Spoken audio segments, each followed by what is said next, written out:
It's early June and the late spring, early summer wildflowers are in bloom. And here's a nice patch of Solomon's plume, also called false Solomon seal. That's how I learned it, but somebody told me at one point, there's nothing false about it, which is true. So I call it Solomon's plume now, just about in full bloom here. It starts from the bottom up as the flowers ripen in this big plume or clump or cluster. So these aren't quite open yet. They'll turn white. So very showy in bloom.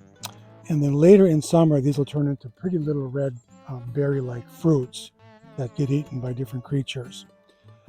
So great in flower, great in fruit later in the season, but it has this wonderful architecture. I've always thought it was a great garden plant. It forms clumps like this. It grows out by rhizomes, and then it'll plant itself. There's one back there that probably got planted by a fruit being dropped by a squirrel or a bird or something. But it'll often form these little clumps. I've always thought it was a great garden plant, great architecture. Even when it's not in flower or in fruit, it's an attractive plant. Solomon's plume.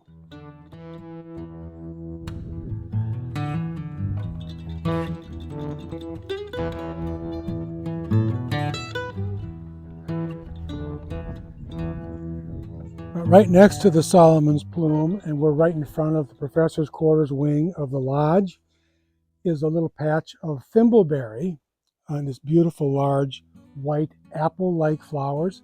It's in the same family as apple.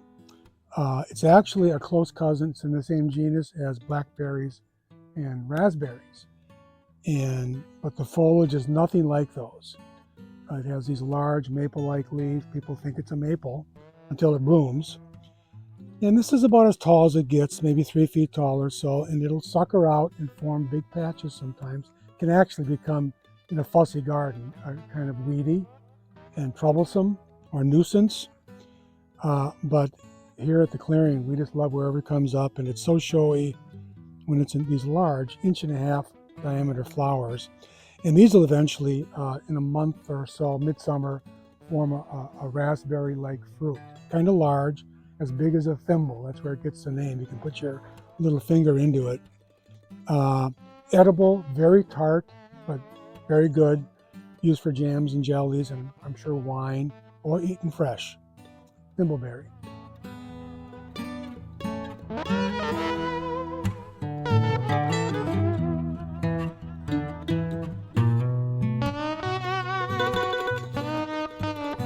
Except for getting some straw mulch on top of the soil in all the beds, the herb garden is now planted and the new beds are completely built and filled for the year. This was a long-term project. Started building the new beds back in early spring. Just finished them a couple weeks ago and got them filled.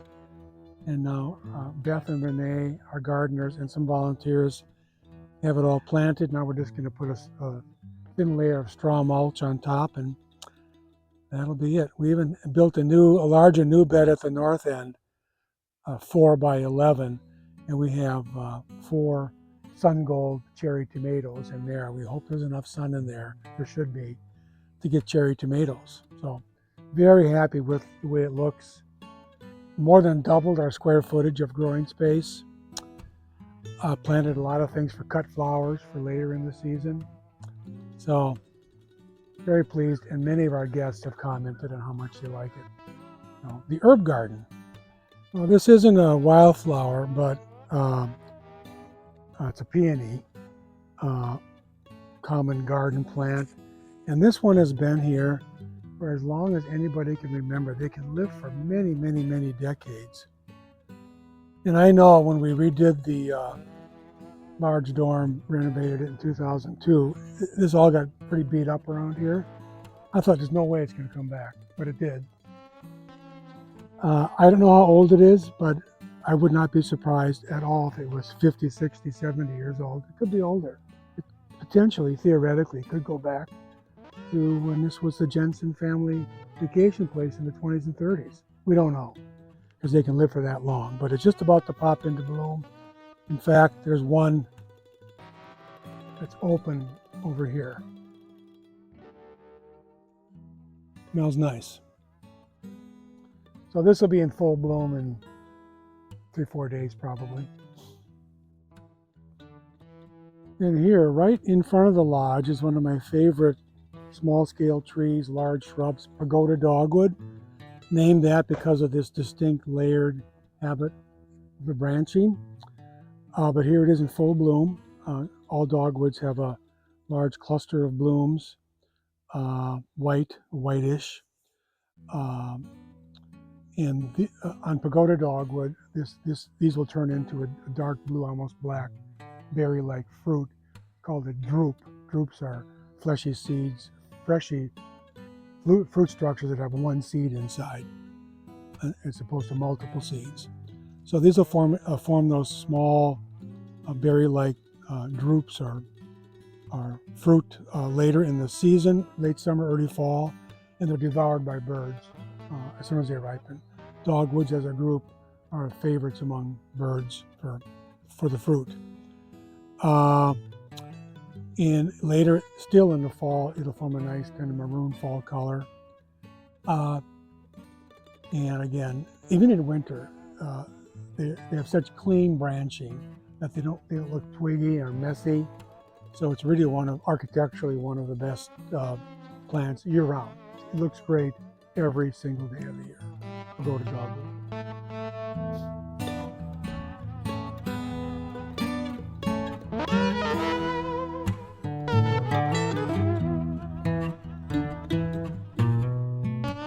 This is yellow lady slipper. We're on the trail from campus down to the council ring.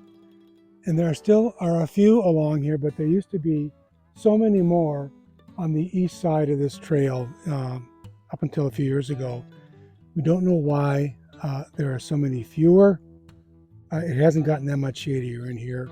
Our best guess is that the deer have eaten them. That white-tailed deer love.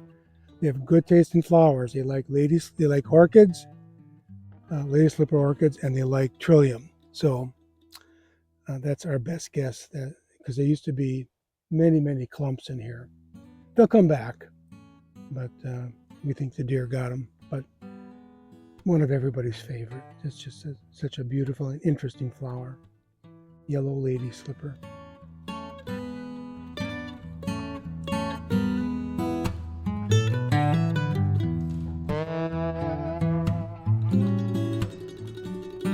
And right on the opposite side of the trail from the lady slipper is Canada mayflower in bloom.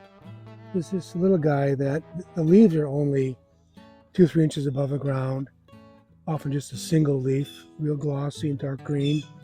And then the flower stalk comes up and something chewed on this. That's why there's only one leaf. Something's been chewing on these. Anyway, a beautiful flower cluster, small, white. And they'll form beautiful little red berries later in the season that get eaten by chipmunks and squirrels and probably birds. Sometimes you see this forming a denser patch, makes a nice little ground cover.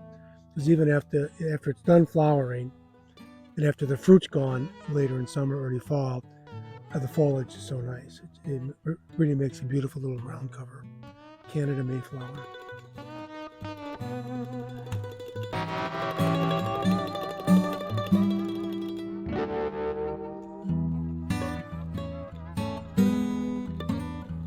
So, last but not least, certainly, in the first week of June, we start getting the lance leaf coreopsis blooming.